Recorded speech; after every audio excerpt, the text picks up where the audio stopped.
இரத்த அழுத்தம், சுகர் போன்றவற்றை எப்பொழுதும் கட்டுக்குள் வைத்திருப்பதற்கு மிகவும் உதவி செய்யும்.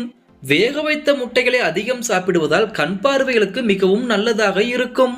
அடுத்தபடியாக வேக வைக்காத முட்டை. வேக வைக்காத முட்டையில் 10% புரதமும் 90% நீரும் தான் இருக்கின்றது.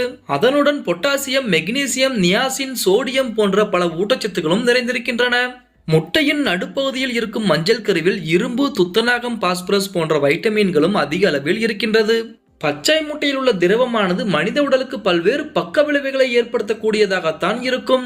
கோழிகளின் குடல் பகுதியில் சால்மோனெல்லா என்ற ஒரு வகையான பாக்டீரியாவானது காணப்படுகிறது. அந்த வகை பாக்டீரியாவானது முட்டையின் உள்பகுதியிலும் வெளிப்பகுதியிலும் அதிகமாக பரவியிருக்கும். இந்த சால்மோனெல்லா பாக்டீரியாவை அழிப்பதற்கு முட்டையை அதிக வெப்பத்தில் வேக வைக்க வேண்டும். அதை தவிர்த்து நாம் முட்டையை பச்சையாக குடித்தால் இந்த பாக்டீரியாவால் நமக்கு பல தொல்லைகள் ஏற்படும். மேலும் முட்டையை நாம் அப்படியே பச்சையாக குடித்தால் அதில் இருக்க